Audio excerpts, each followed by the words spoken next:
જય Hind. Only for study યાદમાં તમારા દરેકે દરેક મિત્રોનું હાર્દિક સ્વાગત છે.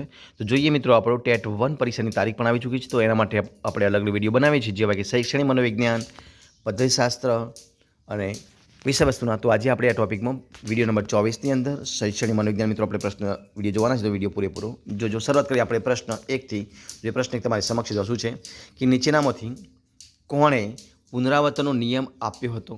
સ્કિનર, થોર્નડાઇક, ટોલમેન કે હલ? તો કોણે મિત્રો આપ્યો હતો? જવાબ આવશે ઓપ્શન બી, થોર્નડાઇકે પુનરાવર્તનનો નિયમ આપ્યો. જવાબ આવશે ઓપ્શન બી. એના પછી હતાશા, આક્રમકતા, ઉત્કલ્પના પ્રમાણે બધી જ આક્રમકતા નીચેમાંથી કયા કારણે થાય છે? ચિંતા, હતાશા, ઈર્ષ્યા કે ભય? તો મિત્રો હતાશા હોય, આક્રમકતા હોય, ઉત્કલ્પના હોય, આ બધું જ થાય છે હતાશાને લીધે. જવાબ આવશે ઓપ્શન બી, હતાશા. શું આવશે? હતાશા. એના પછી બીજો પ્રશ્ન છે કે મેસ્લો દ્વારા આપવામાં આવેલ શ્રેણીક્રમ પ્રતિમાનમાં નીચેનામાંથી કઈ બાબતનો સમાવેશ કરી શકાતો નથી? જો અહીંયા નથી મિત્રો આવશે તો જવાબ શું આવશે? પ્રેમની જરૂરિયાત, સિદ્ધિની પ્રેરણા, આત્મગૌરવની જરૂરિયાત, આત્મસિદ્ધિની જરૂરિયાત. જવાબ શું આવશે? ઓપ્શન બી આવશે, સિદ્ધિની પ્રેરણા. શા માટે? તો પ્રેમની જરૂરિયાત, આત્મગૌરવની જરૂરિયાત અને આત્મસિદ્ધિની જરૂરિયાત મિત્રો આવશે જવાબમાં. બરાબર છે. તો જવાબ આપણો શું આવશે? સિદ્ધિની પ્રેરણા, એટલે કે નથીમાં શું આવશે? સિદ્ધિની પ્રેરણા. એના પછી જરૂરિયાત શ્રેણીકા પિરામિડ સિદ્ધાંતના પ્રણેતા નીચેનામાંથી કોણ હતા? મેસ્લો, એટકિન્સન, મેકડુગલ કે મેકડેલેન્ડ? જવાબ શું આવશે? મેસ્લો આવશે. ઓપ્શન એ જવાબ, મેસ્લો. પ્રશ્ન આપણે આગળ જોઈએ કે થોર્નડાઇકનો અસર પરિણામનો જે નિયમ છે એ નિયમ કયા સિદ્ધાંત પર આધારિત છે? પ્રયત્ન અને ભૂલ દ્વારા શિક્ષણ, આંતરસૂદ દ્વારા શિક્ષણ, કારક અભિસંધાન કે શાસ્ત્રીય અભિસંધાન? જવાબ આવશે ઓપ્શન સી, કારક અભિસંધાન. શું આવશે? ઓપ્શન સી, કારક અભિસંધાન. એના પછી ટીના જે ખૂબ આક્રમક છે તે બોક્સર બની ગઈ. આ એક ઉદાહરણ છે.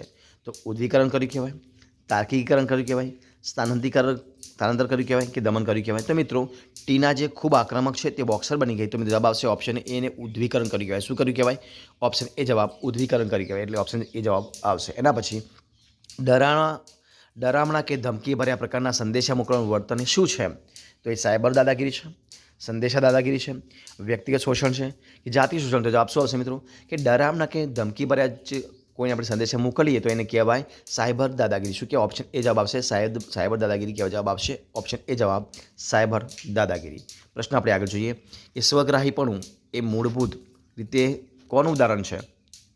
તો સંરક્ષણ પ્રેરણા, ઉત્તેજન પ્રેરણા, અસ્તિત્વ પ્રેરણા કે અધિકાર પ્રેરણા? તો જવાબ શું આવશે? સ્વ આગ્રહીપણું એ મૂળભૂત રીતે અસ્તિત્વ. જવાબ આવશે ઓપ્શન એ જવાબ, અસ્તિત્વ પ્રેરણાનું ઉદાહરણ છે. જવાબ આવશે ઓપ્શન એ, અસ્તિત્વ પ્રેરણા. એના પછી જે વિચાર છે તો વિચારણાની શરૂઆત થાય છે કોનાથી મિત્રો થાય છે? તો ઈરણ, સંઘર્ષ, તાણ કે લક્ષ્ય? તો વિચારણાની મિત્રો શરૂઆત થાય છે ઓપ્શન ડી. જવાબ આવશે લક્ષ્યથી. શું આવશે? જવાબ આવશે ઓપ્શન ડી, લક્ષ્ય. એના પછી મનોદુર્બળ વ્યક્તિઓનું બુદ્ધિઆંક મિત્રો શું હશે? 120થી ઉપર, 71થી 100ની વચ્ચે, 70ની નીચે કે 100થી 120ની વચ્ચે? તો મિત્રો જે મનોદુર્બળ વ્યક્તિઓ હોય એનો બુદ્ધિઆંક હોય છે 70 નીચે એકદમ. કેટલો હોય છે? ઓપ્શન સી જવાબ 70થી નીચે. તો મિત્રો આ હતા આજનો આપણો વિડીયો. તો જો મિત્રો તમને મારો વિડીયો પસંદ આવ્યો, યુઝફુલ લાગ્યો હોય તો એને શેર કરો, કોમેન્ટ કરો, તમારા મિત્રોને વિડીયો શેર કરો અને લાઇક કરો. અને છેલ્લે ચેનલ સબસ્ક્રાઈબ ના કરી સબસ્ક્રાઈબ કરી લો. આપણે ફરી મળીશું એક નવા વિડીયોમાં નવા ટોપિક સાથે. ત્યારે બની રહો. જય હિન્દ, જય ભારત, જય જય ગરવી ગુજરાત અને બેસ્ટ ઓફ લક.